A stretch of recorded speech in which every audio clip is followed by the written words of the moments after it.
Nagpatayo kayo ng bahay. Then after 5 years ng completion, nagkaroon siya ng structural failure or nag-collapse yung bahay. Ano ang gagawin mo?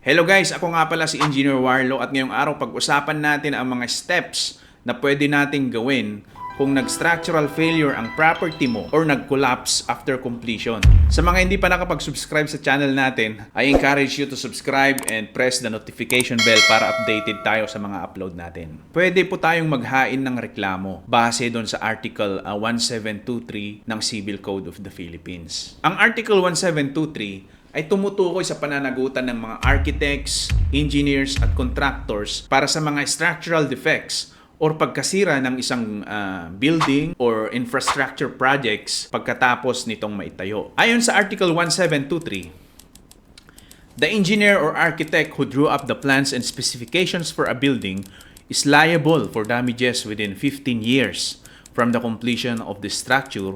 The same should collapse by reason of a defect in those plans and specifications or due to the defects in the ground. The contractor is likewise responsible for the damages if the edifice falls within the same period on account of defects in the construction or the use of inferior materials furnished by him or due to any violation of the terms of the contract. If the engineer or architect supervises the construction, he shall be solidarily liable with the contractor. Ang unang step na pwede natin gawin ay i-check yung mga defects. Mag-hire ka ngayon ng professional engineer or structural engineer, pwede rin yung mga independent expert para ma-document yung mga damages at yung mga cause of defect. One of the things na gagawin nila dyan ay kukuha sila ngayon ng concrete sample sa site.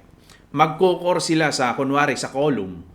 Then, ipapadala yan sa laboratory. Tapos, i-check yung compressive strength. I-check nila kung parehas siya doon sa design and specification. Ngayon, ang next step is to collect the evidence.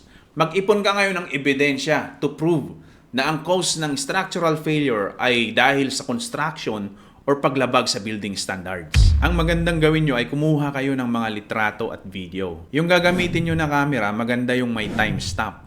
Para sa picture, nakikita yung date kung kailan nyo nakuha yung mga litrato at videos. At yung mga reports na pre-provide ni na structural engineer, dapat i-collect nyo yung mga reports na pre-provide nila. Most probably, yung mga photos of defects, nakalagay na dun sa report nila. Another step na pwede natin gawin ay balikan natin yung kontrata. Alamin natin kung ano yung mga nakasaad regarding the warranty, the liability of the contractor, at kung ano yung mga remedy kung nagkaroon ng structural failure. Ayon sa Article 1723, ang nakalagay doon na warranty of structure after completion is 15 years. And most probably, yan ang nakalagay doon sa kontrata ninyo ni contractor. This means na within 15 years after completion, they are still liable sa mga structural defects ng bahay nyo kung meron man. Then after nating makolek lahat ng evidence, yung pictures, videos, yung structural reports ni structural engineer, na-check na natin yung contract regarding the warranty, the liability, and the defect rectification, pwede na tayong mag-issue ng demand letter sa architect at sa engineer or sa constructor regarding sa kanilang obligation at mainam na banggitin natin yung Article 1723 doon sa letter natin. Ngayon,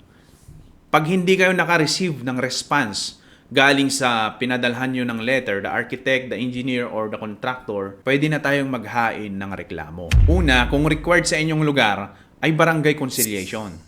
Ihain nyo or ilapit nyo ang reklamo nyo kay kapitan at pag-uusapan nyo doon sa barangay office ang issue. Ngayon, kung hindi na-solve sa barangay ang issue, ang next na gagawin nyo ay magreklamo kayo sa PCAB or Philippine Contractors Accreditation Board kung lisensyado ang contractor na gumawa ng bahay mo. Ngayon, pwede rin natin itong ilapit sa korte, sa municipal or regional trial court. Depende yan sa halaga ng danyos. Another step na pwede natin gawin is to seek for legal attorney. Kumuha tayo ng attorney na magaling sa or expert sa construction law or sa contract law para makapagbigay siya ng proper advice or legal advice, hindi yung si Warlo lang pinapakinggan natin. Ngayon, before we do all these steps, kailangan muna natin i-check kung handa yung mga documents natin. Ano nga ba yung mga documents na kailangan nating ihanda? Una is the construction contract. Kailangan meron kang kopya ng kontrata between you and the architect, the engineer, or the contractor. Pangalawa ay building plans and specifications. Kailangan may original copy tayo ng building plans and specifications na na-approve ng Municipal Engineering Office or yung Office of the Building Officials. Pangatlo ay inspection reports. Ito yung report na pre-provide sa atin ni structural engineer nung hinire natin siya. At ang pang-apat ay yung photos and videos.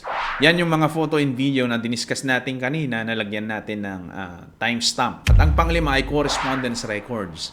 Maganda na i-collect po natin lahat ng conversations natin, lahat ng emails natin to the architects, engineers, and contractors. Pang-anim ay yung sinabi natin kanina na demand letter. Ito yung letter na pinadala ninyo sa architect, engineer, at contractor regarding the defects of your property. At ang pampito ay yung mga permits.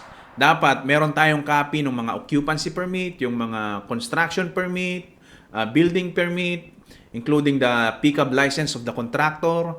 Lahat ng permits dapat po may kopya tayo. At ang pangwalo, yung mga resibo ng mga expenses during the construction of your property. Ipunin po lahat natin ng mga resibo regarding the expenses. Yung materials, yung pasahod ng mga tao kung meron mang tayong resibo niyan, yung processing fee ng building permit kung kayo ang nag-process ng building permit, yung occupancy permit, lahat ng permits. Lahat ng binayaran ninyo, maganda may resibo kayo. At ang pang-siyam may affidavit. Maganda, kumuha tayo ng sworn statement galing doon sa inspector, yung structural engineer na nag-inspect kanina sa property. Pwede rin tayong kumuha ng sworn statement sa mga kapitbahay natin as long as nakita nila yung defect doon sa property mo. Then the last but not the least, ito yung mga records sa local government. Ito yung mga documents na galing sa LGU na nagpapakita ng inspection at pag-approve nila doon sa construction ng property mo. Ngayon, engineer, kanina pa natin pinag-uusapan kung ano nga ba yung structural failure na yan. Well, one of the example of structural failure is cracks on beams, cracks on columns sa load-bearing malls natin. Kung may nakita kayo dyan na lumitaw na cracks after ng construction or completion ng property nyo, wala naman yan dati. Tapos biglang nagka-crack yung beam ninyo, yan ay kakaba-kaba. Dahil yan ay one of signs of structural failure. Marahil dahil yan sa material deficiencies. Pwedeng substandard yung ginamit na bakal sa construction ng property mo o kulang yung pinaglalagay na bakal during the construction. Tapos yung mix ng concrete ay hindi parehas dun sa concrete mix design. Pwede rin ang cause ng cracks ay dahil sa design errors. Sabihin na natin nagtama ang pagkagawa sa site, pero yung pagka-design ng structure mo ay hindi tama. Kaya ngayon, nagkakaroon ng issue sa site after the construction of your property. If you are one of those people na may ganitong issue sa property mo, ay maganda na maghain ka na agad ng reklamo. Gawin na natin agad yung mga steps na diniscuss natin. But first of all, i-evacuate mo muna yung mga family members mo dyan sa structure na yan or sa property na yan.